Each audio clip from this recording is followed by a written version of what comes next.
ప్రార్థన చేస్తున్నామండి. మనం మిక్కులుగా ప్రేమించి మాట్లాడండి. మరో దినాన్ని మా జీవితంలో మీరు అనుగ్రహించి మహాప్రభుని బట్టి వందనాలు తెలియజేస్తుంటారు. దేవ మరి వాక్య పరిశీలనను కూర్చుంటుండగా కొరకు చూపించండి. దేవ పరిశుద్ధాత్మ నడిపింపును అనుగ్రహించండి. దేవ మట్టి మెరుగుతుంది మేము ఆలోచించుకుంటే దేవ ఆత్మ సహాయంతో ప్రతిదీ వివేచించగలిగే స్థితిలో అనుగ్రహించండి. సత్యమైన మాటలు బోధించగలిగే సామర్థ్యం మాట్లాడించమని ప్రార్థిస్తున్నాం తండ్రి. అలాగే తండ్రి మమ్మల్ని దేవ సాధనలుగా నిలుపుకొని మీరే మీ పిల్లలతో మాట్లాడవలసిందిగా కోరుతూ ఏకే మహిమకంత ప్రభావాలు ఆరోపిస్తూ ఈరోజు వాక్య పరిచయం చేస్తున్న ప్రతి ఒక్కరిని జ్ఞాపకం చేసుకున్నామని దేవ జ్ఞాపక సహాయం ఇచ్చి నడిపించారు. మమ్మల్ని ప్రార్థిస్తూ ప్రాధాయపడుతూ యేసుక్రీస్తు వారి అతి శ్రేష్టంగా ఉన్న నామంలో ఈ ప్రార్థన మనకు వేడుకుంటున్నాం తండ్రి. మొదటిగా దేవుడి చిన్న గొప్పతనాన్ని బట్టి దేవాలయానికి క్రీస్తు వారి వస్తువులు తెలియజేస్తున్నాను. అవి కూడా వచ్చిన అందరికీ ప్రభు పేరిట నా శుభాభివందనాలు తెలియజేస్తాను. మరి ఈరోజు ఒక విషయాన్ని తెలుసుకోవడానికి మనం ప్రయత్నించాలంటే పేతురు రాసిన మొదటి పత్రిక 3వ అధ్యాయము. పేతురు రాసిన మొదటి పత్రిక 3వ అధ్యాయము 19-20 వచనాలు చూడగలిగితే దేవుని దీర్ఘశాంతము ఇంకా కనిపెట్టుచుండినప్పుడు పూర్వము నోవహు దినములలో ఓడ సిద్ధపరచబడుచుండగా అవిధేయులైన వారి యొద్దకు అనగా చెరలో ఉన్న ఆత్మల యొద్దకు ఆయన ఆత్మరూపుగానే వెళ్ళి వారికి ప్రకటించెను.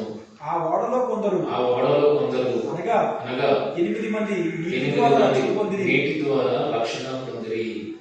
దానికి సాదృశ్యమైన ఈ వచనాన్ని మనం విడిగా చదివితే ఇది మనకి ఏం గుర్తుకు చేస్తుంది అనే విషయం చూడగలిగితే పూర్వంలో జరిగిన సందర్భాన్ని ఇక్కడ దేవుడు మనకి గుర్తు చేస్తున్నాడు అన్న విషయం మనకు అర్థమవుతుంది. గతంలో ఏం జరిగింది, మనకు ముందు చరిత్రలో ఏం జరిగింది అన్న విషయాన్ని ఇక్కడ 19-20 వచనాలు చదువుతున్నప్పుడు అది మనకు బయలుపడుతుంది. ఏమని చదువుతున్నాడంటే దేవుని దీర్ఘశాంతం ఇంకా కనిపెట్టుచుండినప్పుడు పూర్వము అన్నాడు. పూర్వము అన్న విషయాన్ని మాట్లాడాడు. దేవుని దీర్ఘశాంతము ఇంకా కనిపెట్టుచుండినప్పుడు ఎక్కడంటే దేవుని దీర్ఘశాంతం కనిపెడుతుంది? ఎక్కడ దేవుని దీర్ఘశాంతం కనిపెడుతుంది? దేవుడు దీర్ఘశాంతం కలిగిన వాడు ఎక్కడున్నాడు?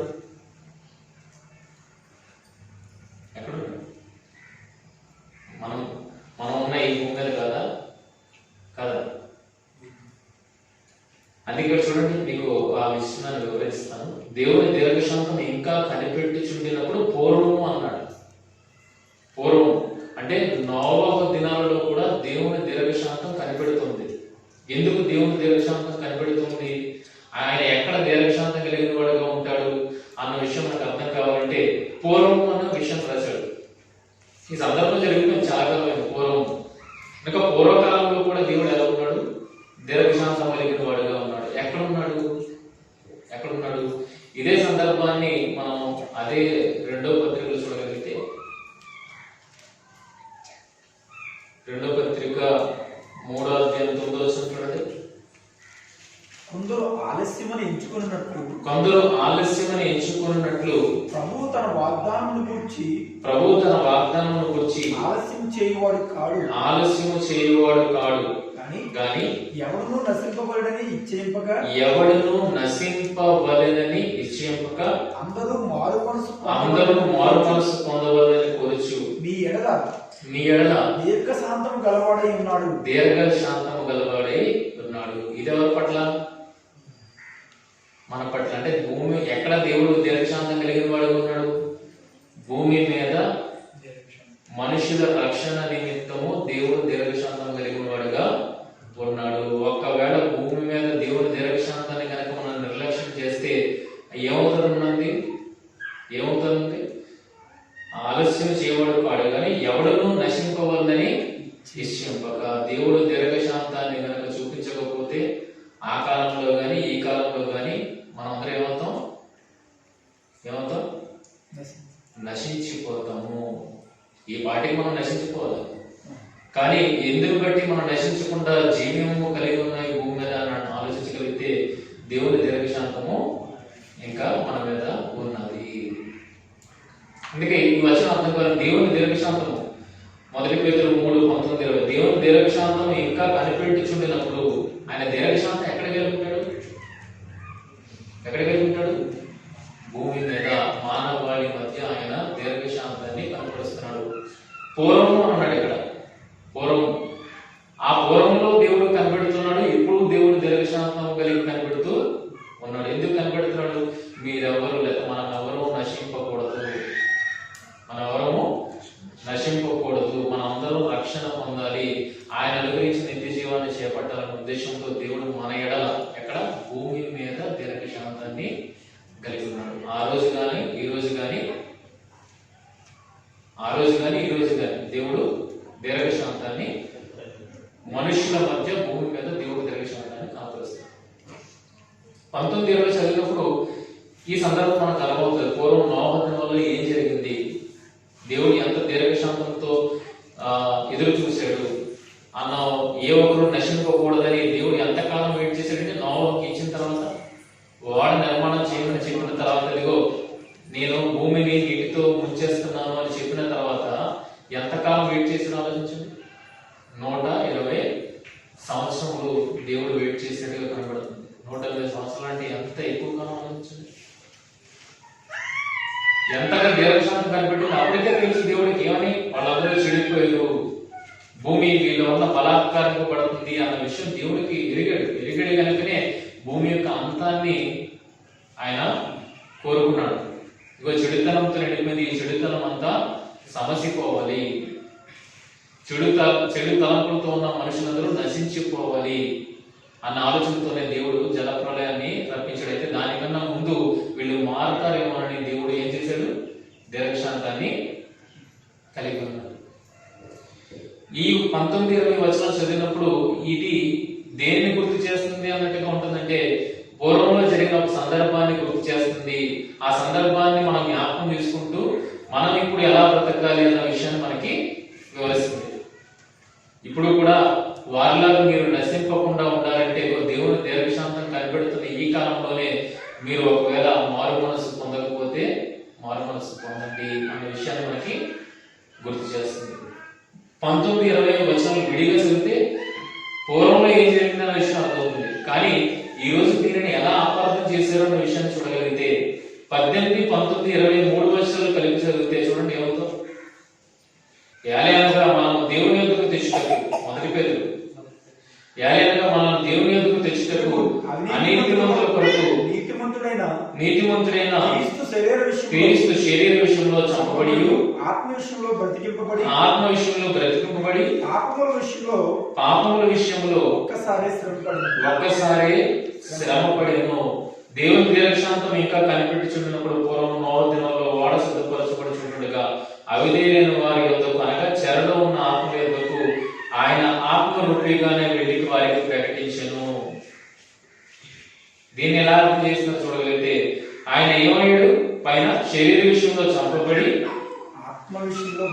ఆత్మ విషయంలో బ్రతికింపబడి పాపముల విషయంలో ఒక్కసారి శ్రమపడాను. అయితే ఆత్మ విషయమే బ్రతికింపబడిన ఈయన ఎక్కడికి వెళ్ళాడు? భూమి మీద నుండి చనిపోయిన ఎక్కడికి వెళ్ళాడు? ఆత్మగా పాతాళ లోకానికి వెళ్ళాడు. పాతాళ లోకానికి వెళ్ళిన తర్వాత ఏం జరిగింది అని చెప్తున్నారు. దేవుని దీర్ఘశాంతం ఇంకా కనిపెట్టుచున్నప్పుడు పూర్వం నోవహు దినములలో ఓడ సిద్ధపరచబడుచుండగా అప్పుడు జరిగిన సిచ్యువేషన్ లో ఎంతమంది అయితే నశించిపోయారో, ఎంతమంది అయితే భూమి మీద నశించిపోయారో అలాంటి అవిధేయులైన వారి యొద్దకు, నశించిపోయిన వారి యొద్దకు అనగా చెరలో ఉన్న ఆత్మల యొద్దకు. ఇప్పుడు యేసుక్రీస్తు వారు చనిపోయిన తర్వాత ఆత్మగా ఎక్కడికి వెళ్ళిపోయారు? పాతాళానికి వెళ్ళారు కదా. పాతాళానికి ఆత్మగా వెళ్ళిన తర్వాత అక్కడ ఆయన ఖాళీగా లేడు. ఆయన ఏం చేశాడట?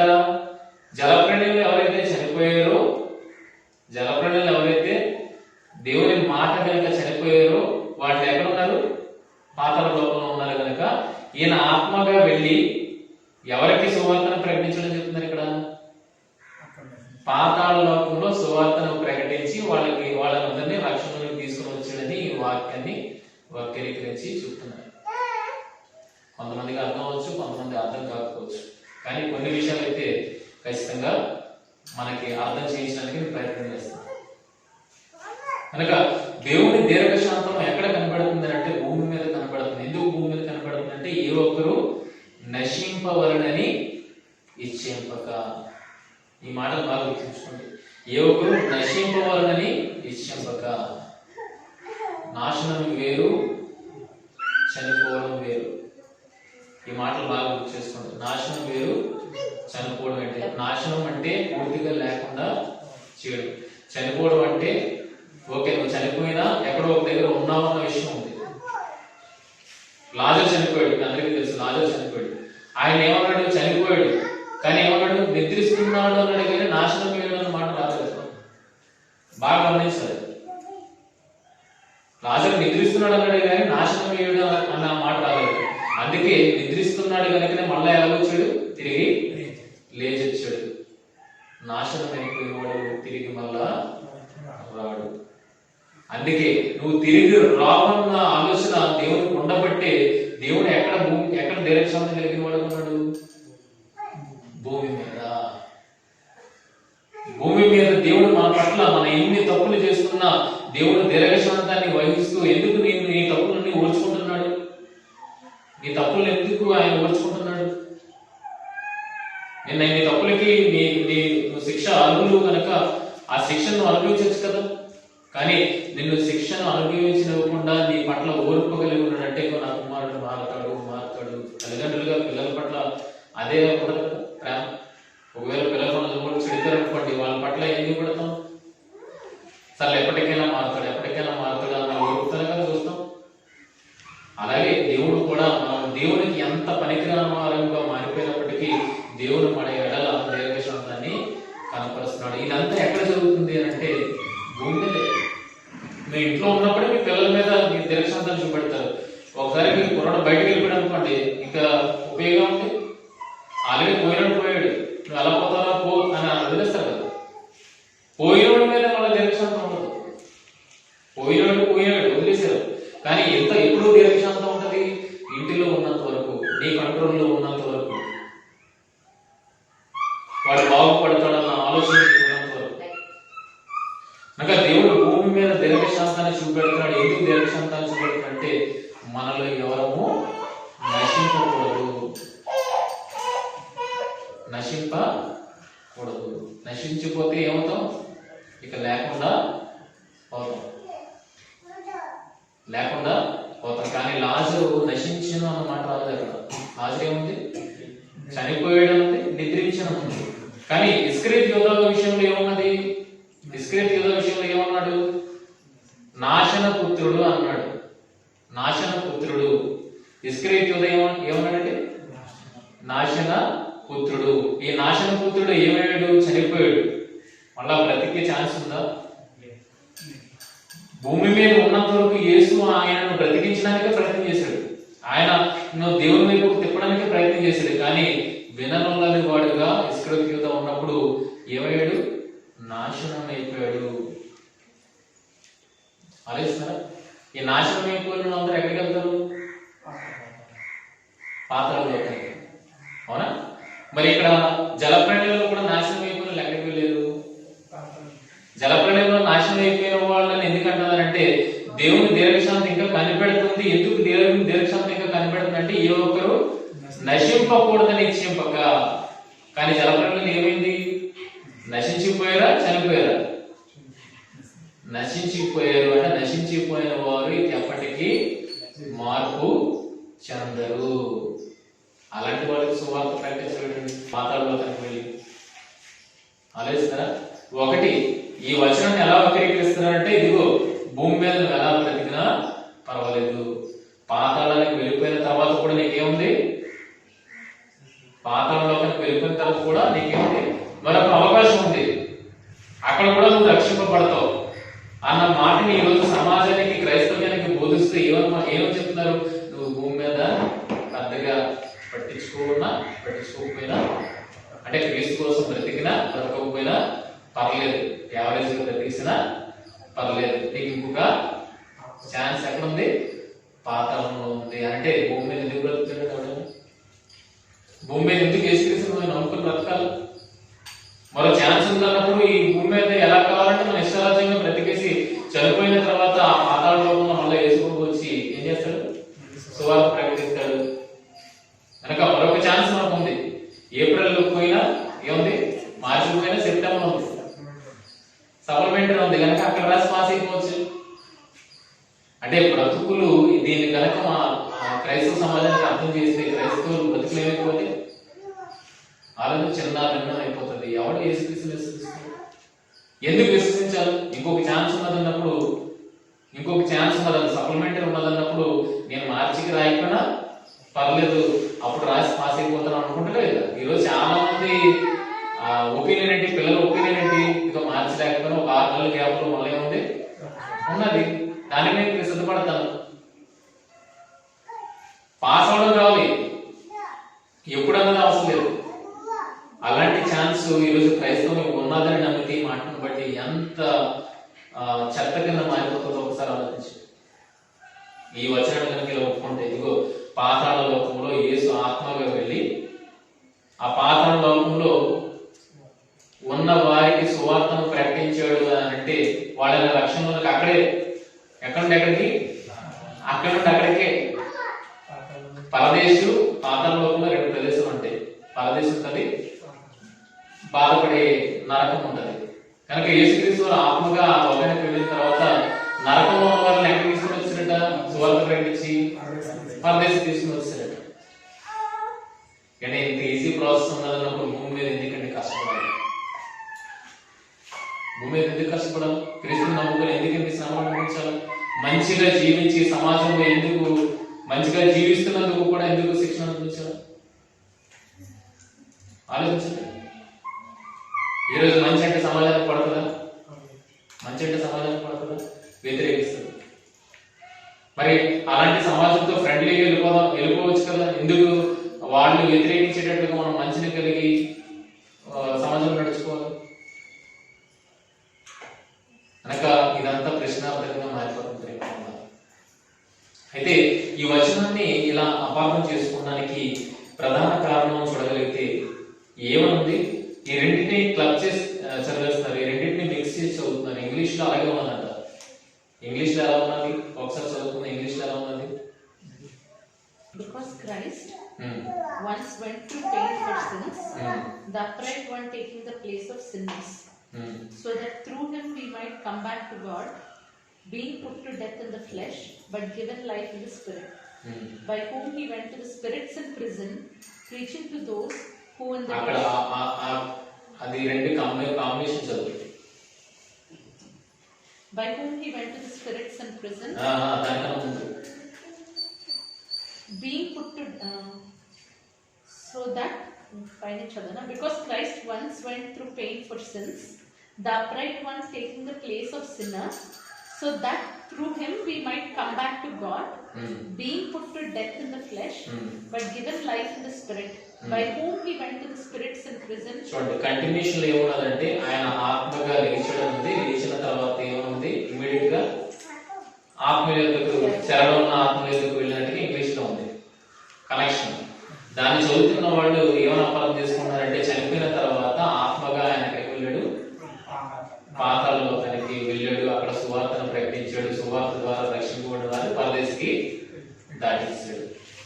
దీనికి ప్రధానంగా ఏం చెప్పుకుంటారంటే ఇది ఎలా జరుగుతుంది అంటే, ఇలాంటి జరిగింది ఏవి దాఖలాలు లేవు కదా.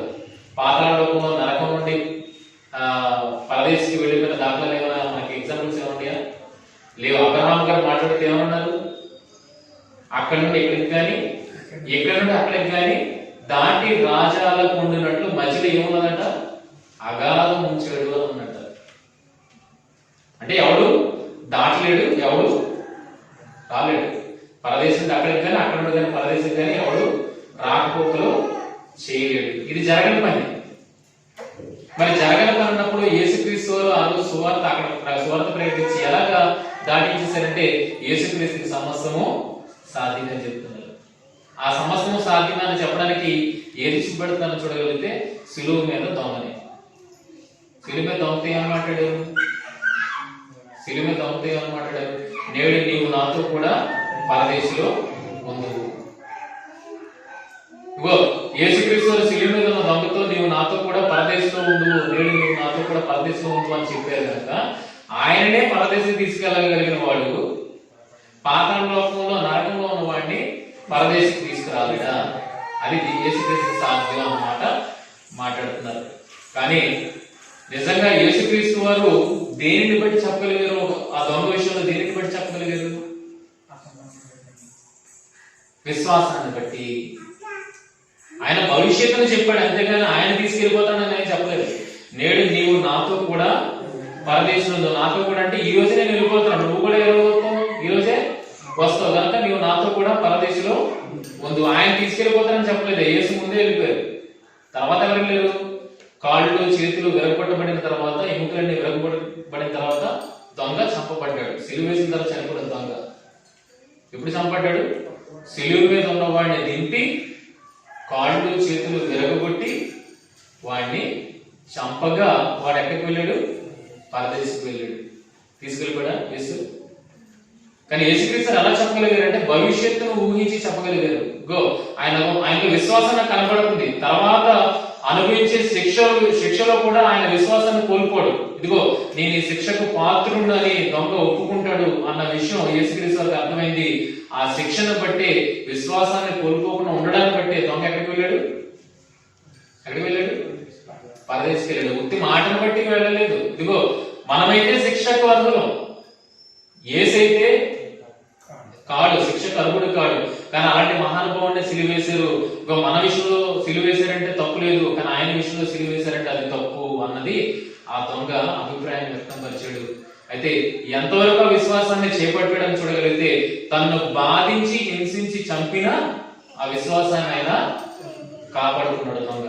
అందుకు పరదేశికి వెళ్ళాడు తప్పితే యేసు చెప్పినందుకు పరదేశికి వెళ్ళలేదన్న విషయాన్ని నేను అర్థం చేసుకోవాలి. నాకు ఇప్పుడు పరదేశికి వెళ్ళడం అనేది ఎవరి చేతిలో ఉంది? యేసు చేతిలో ఉందా? ఎవరి చేతిలో ఉంది? విశ్వాసి. ఆయన విశ్వాసాన్ని కాపాడుకోవడాన్ని బట్టి ఆయన వెళ్ళగలిగాడు. అంతేగాని ఇగో యేసు తీసుకెళ్ళిపోతాను రా అని తీసుకెళ్ళిపోలేదు, లేదా యేసు చెప్పాడే కదా అని ఆయన వెళ్ళలేదు. ఆయన చావు ఎలా ఉంది? దారుణంగా ఆయనని దొంగని చంపారు. అయినప్పటికీ విశ్వాసాన్ని ఆయన కోల్పోలేదు. నా తప్పుకి ఈ శిక్ష అనుభవించడం సరి అని నమ్మాడు. ఆ యేసుక్రీస్తుని విశ్వసించాడు. వెంటనే ఎక్కడికి వెళ్ళాడు? పరదేశంకి వెళ్ళాడు. ఇప్పుడు పరదేశంలో ఉన్న పరిస్థితి చూడగలిగితే, యేసుక్రీస్తు వారికి పరలోకంలో ఉన్న పరిస్థితి చూడగలిగితే అపోస్తుల కార్యములు 2వ అధ్యాయము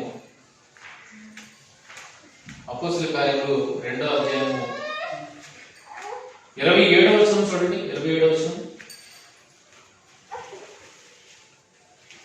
నీవు నా ఆత్మను పాతాళంలో విడిచిపెట్టవు.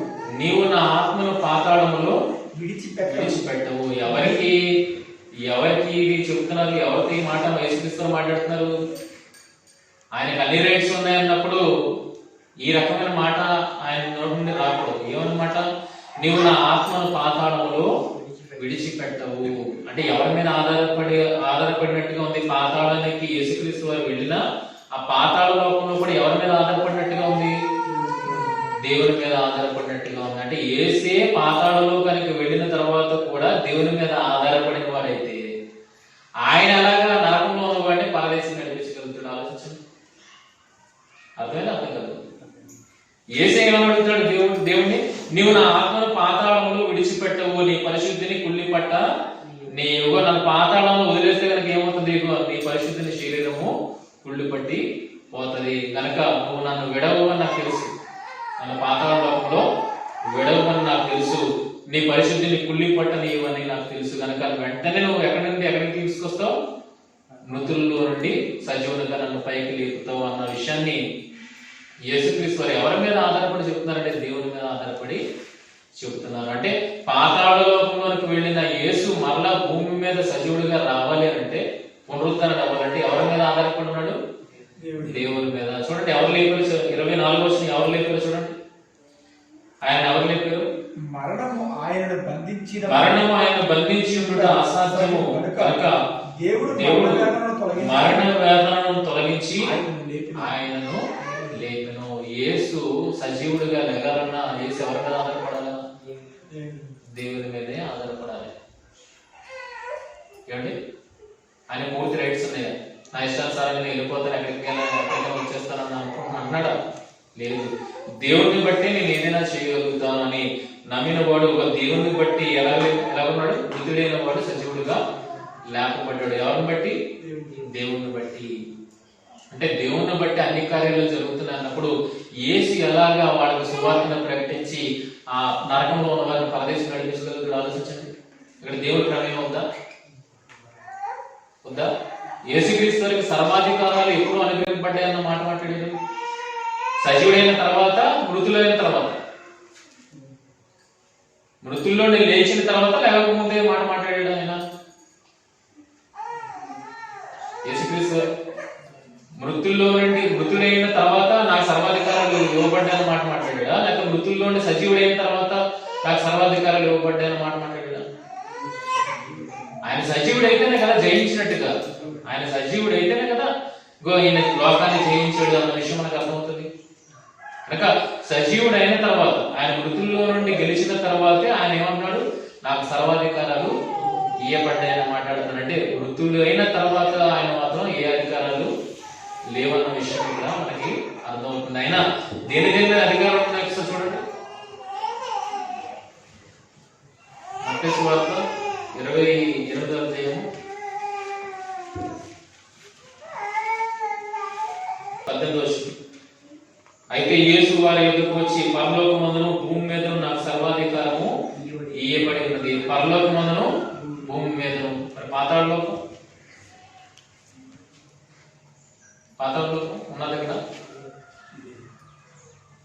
పరలోకమందును భూమి మీదను సర్వాధికారము ఇయ్యబడి ఉన్నది అన్నాడు. కానీ ఇక్కడ పాతాళ లోకం మెన్షన్ చేయగలుగుతున్నాను. ఆయన ఇది ఎప్పుడు మాట్లాడుతున్నాడంటే సజీవుడైన తర్వాత నాకు సర్వాధికారం ఇవ్వబడింది అనే విషయాన్ని మాట్లాడుతున్నా తప్పితే సజీవుడు కాకముందు ఈయన కూడా మృతుల లోకం ఉన్నప్పుడు ఎవరి మీద ఆధారపడి ఉన్నాడు?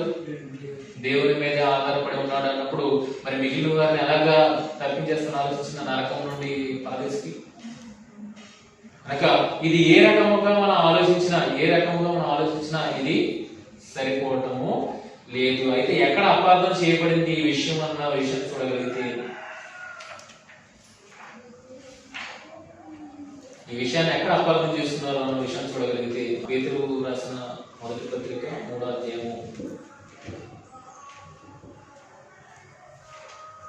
చూడండి 19-20 వచనాలు. దేవుని దీర్ఘశాంతం ఇంకా కనిపెట్టుచుండినప్పుడు పూర్వము నోవహు దినములలో ఓడ సిద్ధపడుచుండగా అవిధేయులైన వారి యొద్దకు, అనగా చెరలో ఉన్న ఆత్మల యొద్దకు ఆయన ఆత్మరూపిగానే వెళ్ళి వారికి ప్రకటించెను. అంటే నశించిపోయిన వాళ్ళందరూ ఎక్కడికి వెళ్ళిపోతున్నారని చూడగలిగితే పాతాళ లోకానికి వెళ్ళిపోతున్నారు, నరకంలోకి వెళ్ళిపోతున్నారు. యేసు ఎవరిని బ్రతికించడానికి భూమి మీదకి వచ్చాడు? ఏ చెరలో ఉన్న వారిని విడిపించడానికి వచ్చాడు? ఏ చెరలో ఉన్న వారిని? బాగా ఆలోచించండి. చెరలో ఉన్న ఆత్మలేదు అంటే చెరలో ఉన్న వారిని విడిపించడానికి యేసు ప్రభు వచ్చాడు. ఎక్కడ ఏ చెరలో ఉన్న వారిని విడిపించడానికి వచ్చాడు? ఏ చెరకి పంపించే సామర్థ్యం యేసుక్రీస్తు కలిగి ఉన్నాడు? ఒకసారి ఆలోచించండి. ఈ చెరలో నుండి బయటకు రాకపోతే ఇంకొక చెరలో వేసేస్తాడు.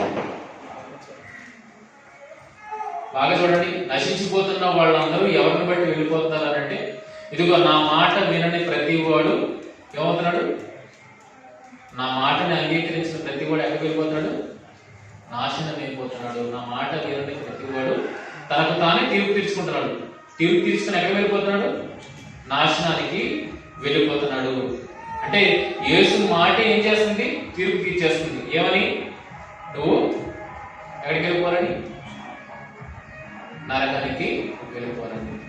అందుకే ఖచ్చితంగా ఈ రోజు ఈ భూమి మీద ఈ సువార్త ప్రకటన ద్వారా చెప్తున్న దేవుని మాటను నమ్మండి, దేవుని విశ్వసించండి. లేకపోతే ఏముంటది? నరకం ఉంటది. గవర్నమెంట్ కరోనా వచ్చినప్పుడు మాస్కులు పెట్టుకోమందా? చేయి కడుక్కోమందా? ఎందుకు పెట్టుకోకపోతే? మాస్క్ పెట్టుకోకపోతే, చేయి కడుక్కోకపోతే ఆ మాట మీరు వినకపోతే ఏమవుతుంది? అందరూ చనిపోయినట్టుగా మీరు కూడా కరోనా వచ్చి చనిపోయేవాళ్ళు. కానీ మాటను విన్నాం కనుక ఈ రోజు మనం అనుకున్నాం సురక్షితంగా దేవుని సన్నిధిలో కూర్చోగలిగాం. ఇదే విషయము పరలోకముకి వెళ్ళాలని మీరు ఆశపడితే కనుక దేవుడు చెప్పిన మాటలు మనం ఖచ్చితంగా వినాలి. వినకపోతే ఎక్కడికి వెళ్ళిపోతాం? వినకపోతే ఎక్కడికి వెళ్తాం? నేను విన్నాను, దేవుడి మాట నేను ఖాతా చేయను, అది ఎవరు నమ్మొచ్చాడు, నిజంగా జరుగుతుందా అని కరోనా విషయంలో మీరు అలా అనుకోగలిగారా? లేదే. కరోనా విషయంలో అనుకోలేదు, కానీ ఎక్కడ అనుకుంటున్నాం ఇది జరగదు అని ఎక్కడ అనుకుంటున్నాం? దేవుని మాటలు దేవుని విషయంలో అనుకుంటున్నాం.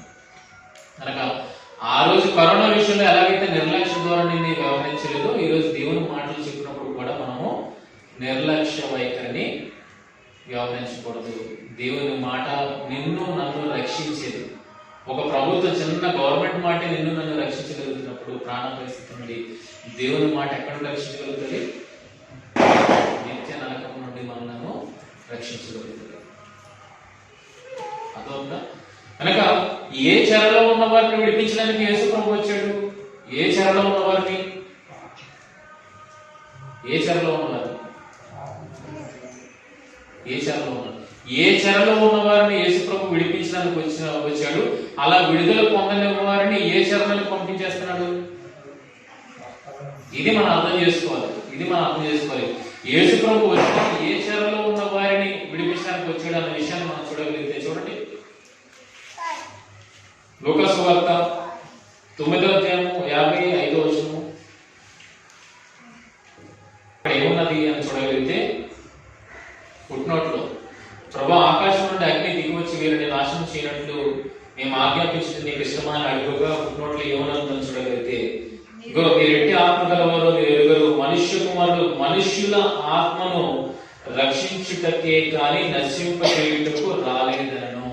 ఏ ఆత్మను రక్షించడానికి యేసుక్రీస్తు వారు వచ్చారు అని చూడగలిగితే మనుష్యుల ఆత్మలు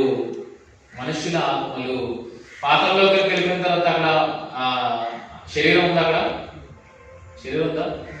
అంటే ఎప్పుడు ఆయన కాపాడడానికి వస్తున్నాడు అనే విషయాన్ని చూడగలిగితే ఎప్పుడు శరీరంలో నువ్వు ఉన్నప్పుడే ఆయన నిన్ను కాపాడడానికి వచ్చాడు, నశింప చేయడానికి నేను రాలేదు. అంటే భూమి మీద దేవుని దీర్ఘశాంతం కనిపెడుతుందన్న ఏ మాట అయితే మాట్లాడుతున్నామో యేసుక్రీస్తు వారు కూడా అదే దీర్ఘశాంతాన్ని మన పట్ల కనపరుస్తున్నారు. మిమ్మల్ని రక్షించడానికి భూమి మీదకి వచ్చి నశింప చేయడానికి ఆయన రాలేదు. ఇప్పుడు ఏ ఆత్మలను రక్షించడానికి వచ్చాడు? మనుష్య ఆత్మలను. ఈ శరీరం ఎప్పుడు ఉందండి? మనకి చనిపోయిన తర్వాత శరీరం ఉంటుందా? ఉండదు. అయితే యేసుక్రీస్తు వారు ఏ ఆత్మను రక్షించడానికి వచ్చాడని ఇక్కడ ఉంది క్లియర్ గా. భూమి మీద శరీరాన్ని ధరించుకున్న ఆత్మలుగా మీరు ఉన్నప్పుడే మిమ్మల్ని నేను రక్షించడానికి వచ్చాను. మీరు ఒకసారి శరీరాన్ని విడిచిపెట్టిన తర్వాత ఆత్మగా మీరు పాతాళలోకి వెళ్ళిపోయిన తర్వాత మిమ్మల్ని రక్షించడానికి నేను రాలేదు. మీరు నశించుకోవడానికి వెళ్ళిపోయారు. కానీ మిమ్మల్ని ఎప్పుడు రక్షించడానికి వచ్చానన్న విషయాన్ని చూడగలిగితే భూమి మీద శరీరాలతో ఉన్నప్పుడే మిమ్మల్ని రక్షించడానికి వచ్చాను. ఇక్కడ కూడా ఏం కనపడుతుంది? మనుష్య ఆత్మలను. శరీరాన్ని రక్షించడానికి ఆయన రాలేదు. ఆత్మను, మనలో ఉన్న ఆత్మను ఆయన రక్షించడానికి భూమి మీదకి వచ్చాడు. అంటే ఏ చెర నుండి విడుదల చేయడానికి వచ్చాడు? పాపపు చెర నుండి.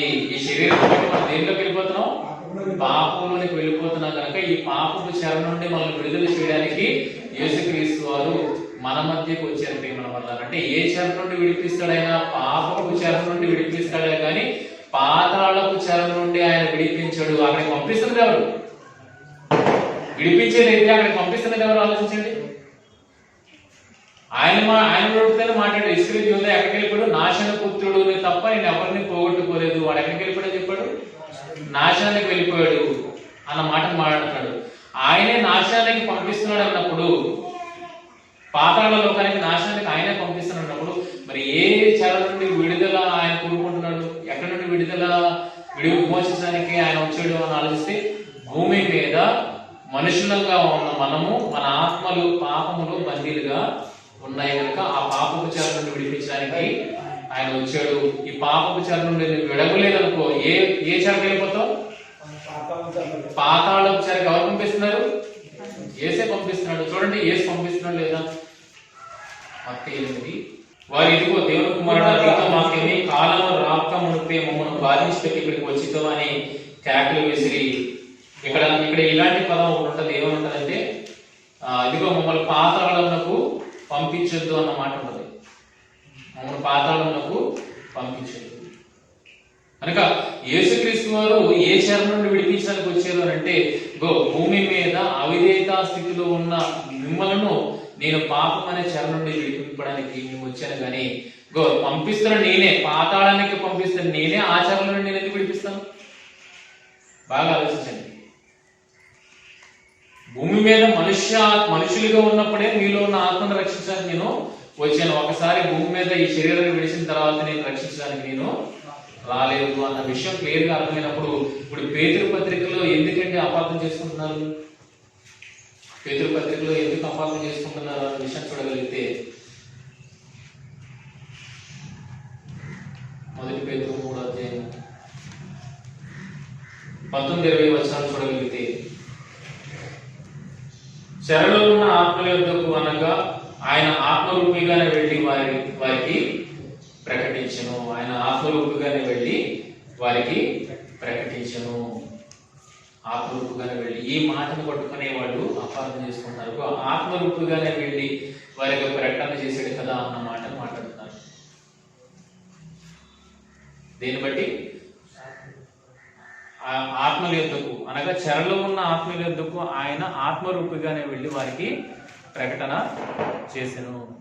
నోహ దినాల్లో ఎవరు ప్రకటన చేశారు అన్న విషయాన్ని చూడగలిగితే మనకి ఒక విషయం అక్కడ కనబడుతుంది. ఒక విషయం కనబడుతుంది. ఇది డైరెక్ట్ గా వీళ్ళు ఎలా అర్థం చేస్తున్నారంటే ఆయనే ఆత్మరూపుగా వెళ్ళి వారితో మాట్లాడాడు అన్న సందర్భాన్ని, అది జరగలేదు కదా. నోహ దినాల్లో అలాంటిది ఏం జరగలేదు కదా. నోహ దినాల్లో యేసుక్రీస్తు వారు సువార్త ప్రకటించినట్టుగా అక్కడేమో కనబడిందా? ఈ విషయంలో చిన్న అపార్థం చోటు చేసుకుని వీళ్ళు ఏమనుకుంటున్నారంటే ఇదిగో అక్కడ యేసుక్రీస్తు వారు వెళ్ళినట్టుగా మనకి ఏ దాఖలాలు లేవు, కానీ ఎక్కడికి వెళ్ళినట్టుగా ఉన్నది? చనిపోయిన తర్వాత పాతాళ లోకానికి వెళ్ళిన విషయం మనకైతే అర్థమవుతుంది. కనుక అక్కడ ఎవరిని? నోహ దినాల్లో చనిపోయిన వారిని రక్షించడానికి వచ్చాడని చెప్తారు. మరి లోతు దినాల్లో చనిపోయిన వాళ్ళందరూ ఏమవుతారు? ఇప్పుడు ప్రకటించినప్పుడు అందరికీ ఒకలాగే ప్రకటించాలి కదా.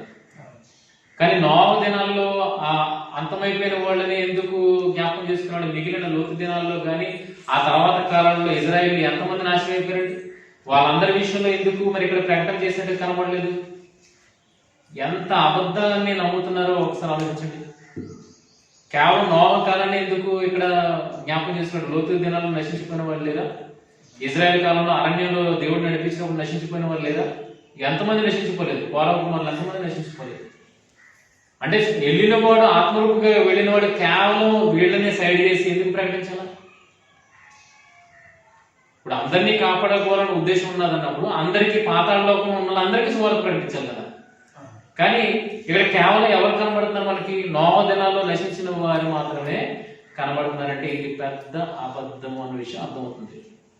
ఆయన అక్కడ ఆత్మరూపిగా వెళ్ళి అక్కడ పాతాళంలో ఉన్న వారికి సువార్త ప్రకటించాడు అన్నది రాంగ్ కాన్సెప్ట్.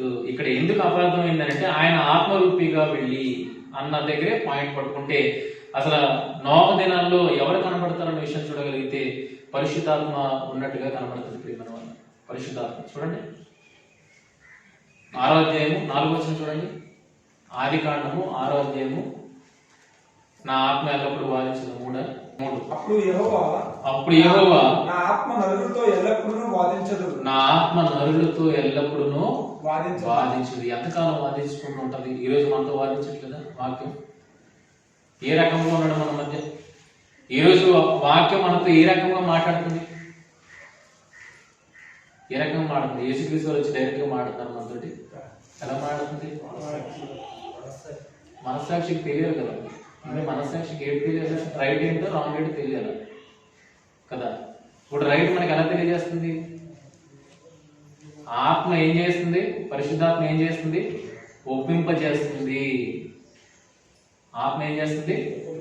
ఒప్పింపజేస్తుంది. కనుక ఈ రోజుల్లో కూడా యేసు ప్రభు మనతో మాట్లాడుతాడు. ఎలా మాట్లాడుతాడు చెప్పండి? ఆత్మరూపుగానే మాట్లాడుతున్నాడు. ఆత్మరూపుగానే మాట్లాడుతున్నాడు. ఆ రోజుల్లో కాదు, ఈ రోజుల్లో కూడా యేసు లేని ఈ రోజుల్లో కూడా ఆయన మనతో మాట్లాడుతున్నది ఆత్మరూపిగానే మాట్లాడుతున్నాడు. ఈ రోజుల్లో ఎవరున్నారు? అవిధేయులు లేరా? చెరలో ఉన్నవాళ్ళు లేరా? ఈ రోజు చెరలో ఉన్న వాళ్ళు నశించుకోకూడదని ఆయన ఎలా మాట్లాడుతున్నాడు? ఆత్మరూపిగానే మాట్లాడుతున్నాడు. ఈ సందర్భం అర్థం చేసుకోలేక వీళ్ళు ఏమనుకున్నారంటే ఆయనకు లేచి లెగ్గానే ఆత్మతో పాతాళానికి వెళ్ళిపోయి అక్కడ సువార్త ప్రకటిస్తున్నాడు అన్న మాట మాట్లాడారు. కానీ ఆయన ఏ ఆత్మను రక్షించడానికి వచ్చాడు? మనుష్య ఆత్మలను. మనిషిని ఎప్పుడంటాం అంటే శరీరం ఉన్నప్పుడే మనము మనిషి అని అంటాం. మనుష్య ఆత్మలను అంటే బ్రతుకున్న మన ఆత్మలను ఆయన రక్షించడానికి అవిధేయులైపోతున్నాం, దేవునికి అవిధేయులైపోతున్న ఆత్మల రక్షణ కొరకు ఆయన ఈ భూమి మీదకి వచ్చాడే కానీ భూమి మీద శరీరాన్ని విడిచిన తర్వాత ఆత్మను రక్షించడానికి ఆయన రాలేదు అన్న విషయాన్ని అర్థం చేసుకోగలిగితే రక్షణ ఎక్కడ ఉన్నది? మనకి భూమి మీద తప్పితే భూమిని విడిస్తే మనకి రక్షణ లేదు. ప్రేమ వల్ల ఈ సంగతిని బాగా గుర్తించండి. అలాగే నోహ దినాల్లో కూడా దేవుడు దీర్ఘశాంతాన్ని వహించాడు అన్న విషయాన్ని చెబుతున్నాడు. బ్రతుకున్నప్పుడే నిజం తెలుసుకొని ఈ భూమిని విడిచిపెట్టి వెళ్ళిపోవాలి. ఆ కాన్సెప్ట్ తోనే దేవుడు ఆ రోజు కూడా సువార్త అనేది నోహ గారి కాలంలో కూడా ప్రకటించాడు. ఎలా ప్రకటించాడు? ఆత్మరూపిగానే వెళ్ళి. ఏంటంటే ఆయన ఆత్మరూపిగానే వెళ్ళి వారికి ప్రకటన చేసెను. ఆయన ఆత్మరూపిగానే వెళ్ళి ప్రకటన చేసెను అన్న మాటని మీరు చూడగలిగితే అదేంటి? ఈయన కనబడాలి కదా. అక్కడ ఎవరు కనబడుతున్నారు? మరి ఎవరు కనబడుతున్నారు? నోహ కాలంలో ఎవరు కనబడుతున్నారు? పరిశుద్ధాత్మ కనబడుతుంది. ఇదిగో నా ఆత్మ నరుడితో ఎల్లప్పుడూ వాదించుతుంది అంటే పరిశుద్ధాత్మ కనబడుతుంది. కానీ ఇక్కడే ఉన్నది యేసుక్రీస్తు వారే ఆత్మరూపిగా వెళ్ళినట్లుగా కనబడుతుంది. ఇంతకీ ఎవరు వెళ్ళారు? నోహ దినాల్లో ఎవరు వెళ్ళారు అని చూడగలిగితే కొరింథీయులకు రాసిన 2వ పత్రిక 3వ అధ్యాయము, కొరింథీయులకు రాసిన 2వ పత్రిక 3వ అధ్యాయము 17-18 వచనాలు చూడండి. వారి హృదయము ప్రభువు వైపునకు ఎప్పుడు తిరుగునో అప్పుడు ముసుగు తీసివేయబడింది. 16 వారి హృదయము ప్రభు వైపునకు ఎప్పుడు తిరుగునో అప్పుడు ముసుగు తీసివేయబడును. ప్రభువే ఆత్మ. అలా చదవాలి. ప్రభువే ఆత్మ అన్న విషయాన్ని చదవాలి. ప్రభు యొక్క ఆత్మ ఎక్కడ ఉండునో అక్కడ స్వాతంత్రము ఉండును. ఇక్కడ పరిశుద్ధాత్మను ఎలా చూపెడుతున్నాడంటే ప్రభువుగా చూపెడుతున్నాడు. ఈ సందర్భాన్ని మీకు తర్వాత నేను ఎక్స్ప్లెయిన్ చేస్తాను. ధర్మశాస్త్రాన్ని దేవుడు రాయించాడు. ధర్మశాస్త్రాన్ని దేవుడు రాతి పలకల మీద రాయించాడు. ఎవరు రాశారు? రాతి పలకల మీద ఎవరు రాశారు? దేవుని వేలు ఆ రాత్రి పలకల మీద రాసింది అన్న విషయం మనకి నిర్గమకాండము 31:18 కనబడుతుంది. మీరు రాసుకోండి, రిఫరెన్స్ ఇంటికి చూసుకోండి. నిర్గమకాండము 31:18 దేవుని వేలు ఆ పలకల మీద రాసిన ఉంటది. ఆ దేవుని వేలుకి కొత్త నిబంధన ఇచ్చిన నిర్వచనం ఏంటి చూడగలిగితే లోకాసువార్త 11:20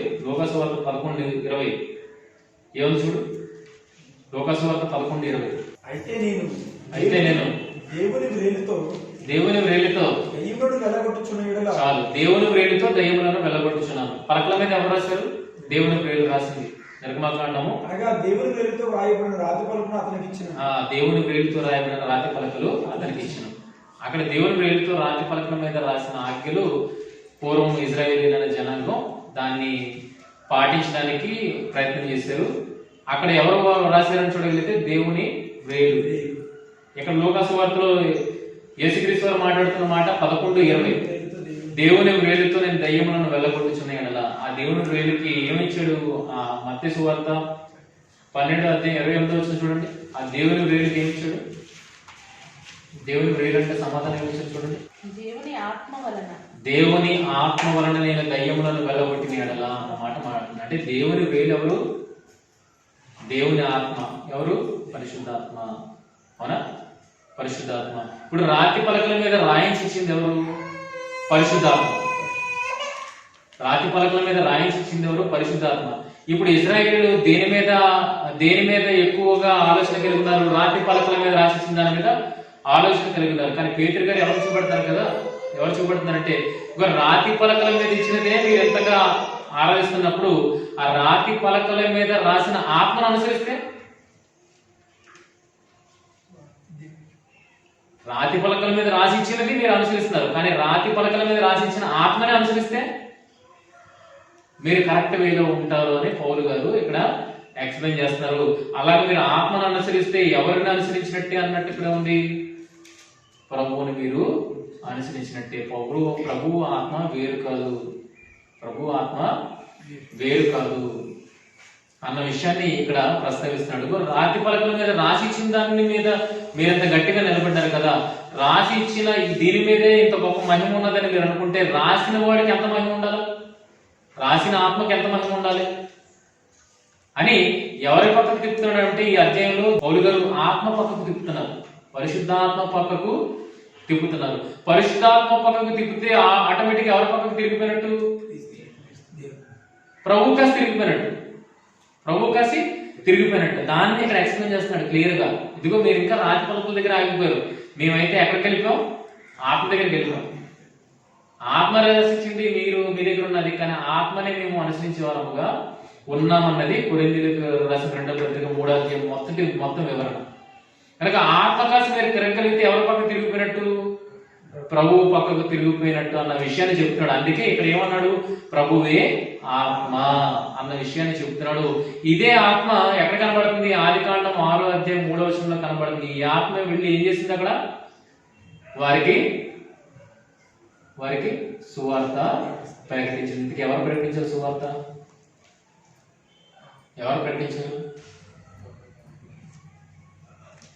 ఆ దానికి ఆన్సర్ ఎక్కడుంది, 1 పేతురు 3లో మనకి కనబడుతుంది. ఇదిగో ప్రభువు ఆత్మరూపిగా వెళ్ళి అని అంటే ఏ రకంగా వెళ్ళాడైనా, ఎవరిని పంపించాడైనా, పరిశుద్ధాత్మను పంపించి వారికి అక్కడ నోహు ద్వారా ప్రకటన చేయించాడు. నోహు ద్వారా ప్రకటన చేయించాడు. అవిధేయులైన వారిని తన మార్గంలోనికి రప్పించడానికి ఆత్మ సహాయంతో అక్కడ పని చేసినట్లుగా మనకు అర్థమవుతుంది ప్రేమ వల్ల. కనుక ఏ చెరలో ఉన్న వాళ్ళని రక్షించడానికి యేసు ప్రభు వచ్చాడని చూడగలిగితే, పాపం అనే చెరలో ఉన్న వారిని ప్రభువు అవిధేయులైన వారిని విడిపించడానికి భూమి మీదే ఆయన రక్షించడానికి వచ్చాడు, కానీ భూమిని విడిచిన తర్వాత ఆయన రక్షించడానికి రాలేదు. ఒకవేళ భూమిని విడిచిన తర్వాత కూడా రక్షణ మార్గం ఉన్నది అని అనుకుంటే భూమి మీద బ్రతకాల్సిన అవసరం ఏముందో ఒకసారి ఆలోచించండి. ఉందా ఏమన్నా? భూమి మీద మన ఇష్టారాజ్యంగా బ్రతుకోవచ్చు, ఎందుకంటే చనిపోయిన తర్వాత ఏముంది, మళ్ళీ అక్కడ కూడా మారు మనసు ప్రోగ్రామ్స్ ఉన్నాయి. కనుక అక్కడికి వెళ్ళి నేను మారు మనసు పొందుతాను, భూమి మీద నేను మారు మనసు పొందను అన్న ఆలోచన వచ్చేస్తే లోకం ఎంతగా చెడిపోతుంది ఆలోచించండి. కనుక ఇది రాంగ్ కాన్సెప్ట్. దీన్ని వచనాలను అర్థం చేసుకోవడంలో పొరపడుతున్నారు. ఆయన ఆత్మరూపిగా వెళ్ళినంటే ఆయన ఎవరు పంపించాడు అంటే అక్కడ మనకు ఎవరు కనబడుతున్నారు, పరిశుద్ధాత్మ కనబడుతున్నారు నోవహు కాలంలో. ఈ రోజు మన కాలంలో ఎవరు పంపించాడు, ఈ రోజు మన కాలంలో ఎవరున్నారు, యేసు ఆత్మరూపుగానే వచ్చి మనతో మాట్లాడుతున్నాడు. యేసు ఆత్మరూపుగానే వచ్చి మనతో మాట్లాడుతున్నాడు. ఎలాగా మనతో ఎలా మాట్లాడుతున్నాడు?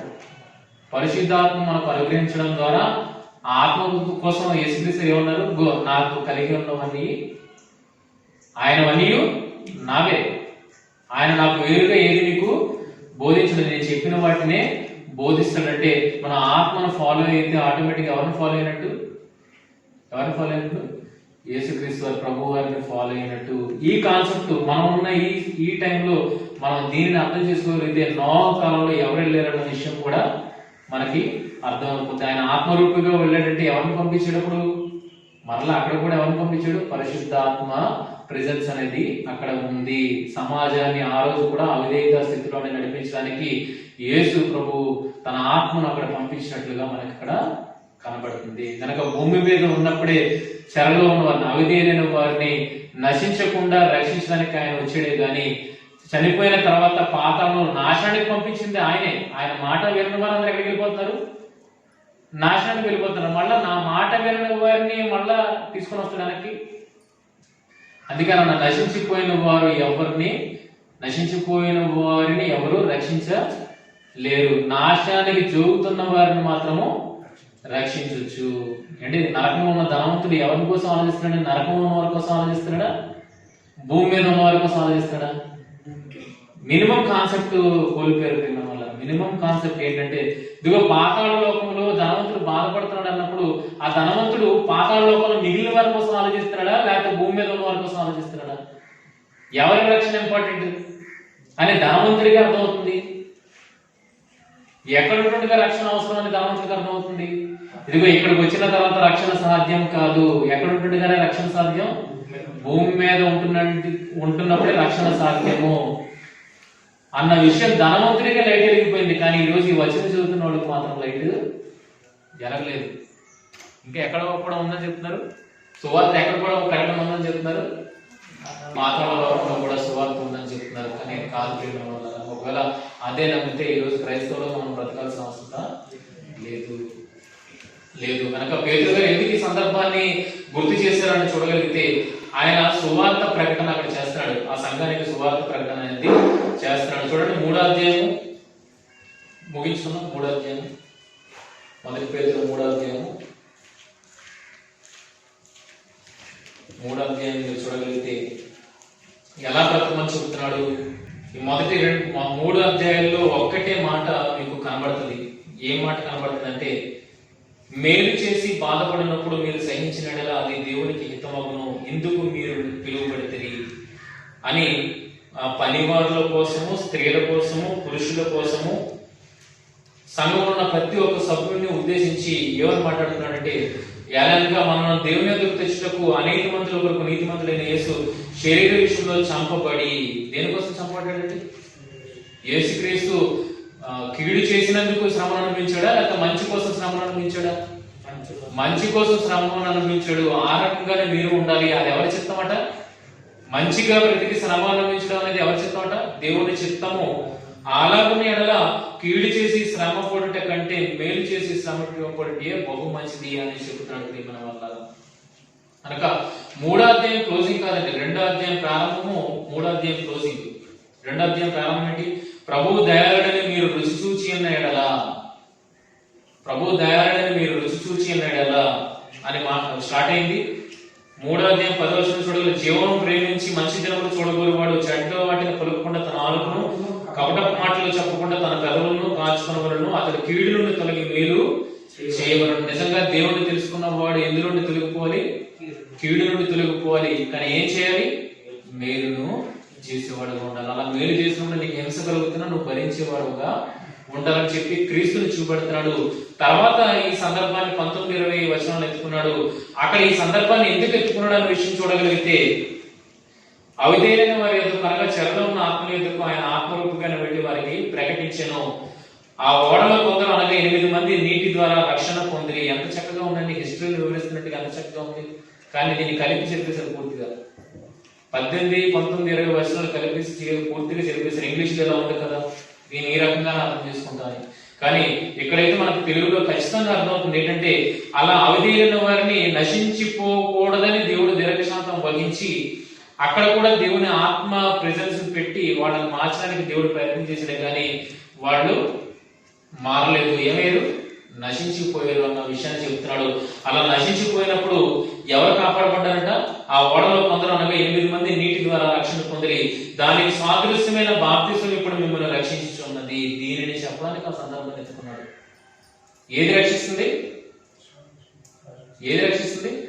బాప్తిసం అనే కాన్సెప్ట్ ఎత్తుకోవడానికి పేతురు ఈ సందర్భాన్ని ఎత్తుకున్నాడు. ఇదిగో ఆ ఓడలో కొందరు అనగా 8 మంది నీటి ద్వారా రక్షణ పొందిరి. దానికి సాదృశ్యమైన బాప్తిసం ఇప్పుడు మిమ్మల్ని రక్షించుతున్నది. అది ఏదనగా శరీర మాలిన్యం తీసివేయటం కాదు, కానీ యేసుక్రీస్తు పునరుద్ధానం మూలముగా దేవుని విషయం నిర్మలమైన మనఃసాక్షినిచ్చు ప్రత్యుత్తరం. మీకు దేవుడు దయాళుడని నమ్మిన కదా, నమ్మిన తర్వాత మీరు బాప్తిసం పొంది మీరు ఏం విశ్వసించాలి? దేవుని విషయము నిర్మలమైన మనఃసాక్షినిచ్చు ప్రత్యుత్తరం. మీకు దేవుని నిర్మలమైన మనఃసాక్షితో మీరు ఎరగాలి. దేవుడు పక్షపాతి కాడు, దేవుడు అన్యాయస్తుడు కాడు, దేవుడు దయాళుడు అన్న విషయాన్ని ఎరిగి మీరు ఆయన కొరకు జీవించగలిగితే, ఏమంటాడు? అలా జీవించిన యేసు ఎలా ఉన్నాడని చెప్తున్నాడు. ఆయన పరలోకమునకు వెళ్లి దూతల మీదను అధికారుల మీదను శక్తుల మీదను అధికారం పొందిన వాడే దేవుని కుడిపార్శ్వన కూర్చున్నాడు. జీవమును కోరుకున్న యేసు విషయంలో చూడగలిగితే ఆయన కీడు విషయమే శ్రమ పడలేదు, మేలు చేసి శ్రమ పడ్డాడు. కనుక ఇప్పుడు ఎక్కడున్నాడు?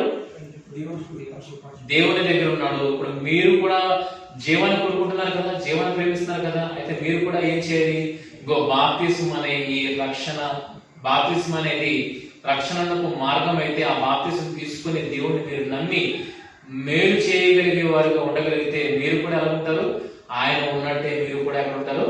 నిత్యత్వంలో ఉంటారన్న విషయాన్ని ఎక్స్ప్లెయిన్ చేయడానికి ఇదంతా చెప్పాడు తప్పితే ఇక్కడ అపార్థం చేయించే సంగతి అసలు ఏమీ లేనే లేదు. భూమి మీద ఉన్నప్పుడే మనకు రక్షణ, ప్రేమ వల్ల భూమి మీద ఉన్నప్పుడే మనకి రక్షణ, ఈ శరీరంలో ఉన్నప్పుడే మనకి రక్షణ. ఈ శరీరాన్ని ఒక్కసారి విడిచిన తర్వాత మనం నాశనానికి తప్పితే మనకి ఎటువంటి రక్షణ లేనే లేదు. అక్కడ సువార్త ప్రకటింపబడుతున్న అపోహలో మాత్రం మీరు ఉండొద్దు. అవకాశం భూమి మీద ఉంది. భూమిని ఒక్కసారి విడిస్తే అవకాశము లేనే లేదు. అందుకే యేసుక్రీస్తు వారు మనం నశింపకూడదనే ఉద్దేశంతోనే దేవుడు ఇక్కడే మన మీద దీర్ఘశాంతము కలిగిన వాడుగా ఉన్నాడు. ఏ చెరలో నుండి విడిపించడానికి? పాపం అనే చెరలో నుండి విడిపించడానికి. ఈ రోజు మనతో ప్రభు మాట్లాడుతున్నాడు. ఎలాగా? తన ఆత్మ ద్వారా మనతో మాట్లాడుతున్నాడు. ఆ రోజు నోహ దినాల్లో కూడా ఎలా మాట్లాడాడంటే తన ఆత్మ రూపీగానే వెళ్ళి మాట్లాడాడంటే తన ఆత్మ ద్వారా అక్కడ కూడా మాట్లాడాడు అన్న విషయాన్ని మనం అర్థం చేసుకోవాలి. కనుక ఇక్కడ పూర్తిగా భావాన్ని అర్థం చేసుకోగలిగితేనే తప్పు అనేది దొరకదు. కానీ భావాన్ని అర్థం చేసుకోకుండా కేవలం మాటలను కలిసి ఉన్నాయి కదా అని మాటలు పట్టుకొని వెళ్తున్నారు కనుక ఈరోజు ఇంత అపార్థానికి ఇది దారితీసింది. కనుక మీరు అలాంటిదే నమ్మొద్దు. మీకున్న అవకాశం ఎక్కడ? భూమి మీద మాత్రమే. ఒకసారి నశించిపోతే ఇక లేనట్టే. ఇస్రాయేల్ యోధ ఎక్కడ నశించిపోయాడని చెప్పాడు? భూమి మీదే నశించిపోయాడని చెప్పాడు. నోహ దినాల్లో కూడా జలప్రలయంలో వాళ్ళు నశించిపోయారని చెప్పాడు. వాళ్ళు చనిపోయారని చెప్పలేదు, నశించిపోయారు. నశించిపోయిన వాడు ఇక్కడ మళ్ళీ కనబడ్డాడు మనకి. కానీ ఎవరు కనబడతారు? చనిపోయిన వాళ్ళు, నిద్రించిన వాళ్ళు మనకి కనబడతారు అన్న విషయాన్ని మీరు గుర్తించుకోండి. నాశనం అయిపోయిన వాళ్ళు పాతాళ లోకంలో బాధపడ్డారని చెప్తే వాళ్ళు మళ్ళీ తిరిగి వచ్చే అవకాశము లేదు. అలాంటి వారికి సువార్త ప్రకటించిన ప్రయోజనం లేదు. ధనవంతుడు ఎవరికి ప్రయోజనం అనుకుంటున్నాడు? నా చుట్టూ ఉన్నవారిని అనుకుంటున్నాడా? నా సహోదరులు, భూమి మీద ఉన్న నా సహోదరులు అంటున్నాడా? భూమి మీద ఉన్న నా సహోదరుల కోసం ఆలోచిస్తున్నాడు. కానీ తన చుట్టూ ఉన్న వారి కోసం ఆలోచించలేదు, తన కోసం ఆలోచించలేదు. ఇదిగో నాకు రక్షణ ఏంటి అని తన కోసం ఆలోచించలేదు. కనుక ధనవంతుడుకున్న లాజిక్ కూడా ఈరోజు చదువుతున్న వాళ్ళకి లేదు. ప్రేమ వల్ల అంత ఘోరంగా ఈరోజు బైబిల్ చదువుతున్నారు. ఆ రకంగా మీరు ఉండకూడదు. దీన్ని అపార్థం చేసుకోకూడదు. ఇదిగో భూమి మీద ఎంత బ్రతికినా, ఎంత మీరు దేవుని కనికరాన్ని పొందుకోవాలన్నా భూమి మీద వెళ్తే, భూమిని ఒక్కసారి విడిస్తే దేవుని కనికరం అనేది మన పట్ల ఉంటది. ఎవరికి? ఆయనకు విధేయులే భూమి మీద బ్రతికిన వారికి ఇక్కడ ఉంటది, అక్కడ ఆయన కనికరం ఉంటది. కానీ భూమి మీదే దేవునికి అవిధేయులుగా బ్రతికిన వారికి ఇక్కడే దేవుని కనికరాన్ని చూపించి మమ్మల్ని రాబట్టుకోవడానికి ప్రయత్నం చేస్తారు. కానీ ఒక్కసారి భూమి విడిస్తే ఇక ఎటువంటి కనికరాన్ని మీరు దేవుని నుండి పొందుకోలేరన్న విషయాన్ని మీరు అందరూ గుర్తిరగాలని, మరి నాశనానికి వెళ్ళిపోకుండా దేవుని మాటలు బట్టి నిత్యత్వానికి మనం అందరూ నడిపింపబడాలని కోరుకుంటూ ఇలా మాటలు ముగిస్తున్నాను.